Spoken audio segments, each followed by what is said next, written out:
రాష్ట్రంలో పలు చోట్ల జరిగిన రోడ్డు ప్రమాదాలతో రహదారులు రక్తమోడాయి. వివిధ ఘటనల్లో 8 మంది మృత్యువాత పడగా మరో 11 మంది గాయాల పాలయ్యారు.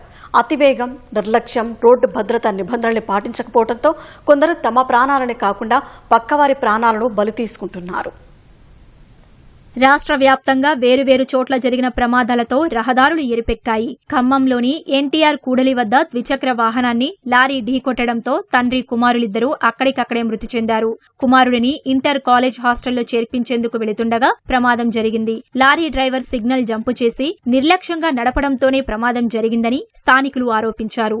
మరో ప్రమాదంలో టాటా మ్యాజిక్ వాహనం స్టీరింగ్ విరిగిపోయి రోడ్డు పక్కన చెట్లలోకి దూసుకెళ్లింది.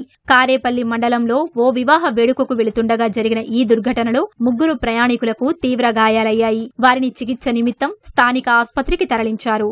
వేకువజామున జగిత్యాల జిల్లా కొండగట్టు వద్ద పెళ్లి బృందం కారును డీసీఎం వ్యాను ఢీకొట్టిన ప్రమాదంలో ఓ 3 ఏళ్ల చిన్నారి మృతి చెందగా పెళ్లి కుమారుడితో పాటు 6గురికి తీవ్ర గాయాలయ్యాయి. మహారాష్ట్ర నాందేడ్ నుంచి కరీంనగర్ జిల్లా హుజరాబాద్ కు వెళుతుండగా ప్రమాదం జరిగింది. ఎంతో ఉత్సాహంగా వివాహ వేడుకకు హాజరవుతున్న వరుడి బృందం రోడ్డు ప్రమాదానికి గురి కావటంతో పెళ్లి నిలిచిపోగా ఇరు కుటుంబాలు తీవ్ర విషాదంలో మునిగిపోయాయి. కరీంనగర్ జిల్లా తుమ్మనపల్లి శివారులోని కాకతీయ ప్రధాన కాలువ వంతెనపై 2 లారీలు ఎదురెదురుగా ఢీకొన్న మరో ప్రమాదంలో లారీ క్యాబిన్లో ఇరుక్కొని ఓ డ్రైవర్ మృతి చెందాడు. క్లీనర్ స్వల్పంగా గాయపడ్డాడు.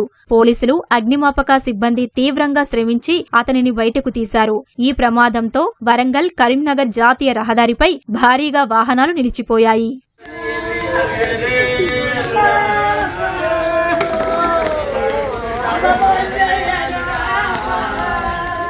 పెద్దపల్లి జిల్లా గోదావరి ఖనిలో ఓ కారు భీభత్సం సృష్టించింది. మద్యం మత్తులో యువకులు కారును అతివేగంగా నడిపి ఓ విద్యుత్ స్తంభాన్ని ఢీకొట్టారు. ఈ ఘటనలో కారు గాల్లోకి లేచి పక్కనే ఉన్న ప్రభుత్వ పాఠశాల గోడపైకి ఎక్కింది. కారులో ఎయిర్ బ్యాగులు తెరుచుకోవటంతో యువకులు ప్రమాదం నుంచి ప్రాణాలతో బయటపడ్డారు.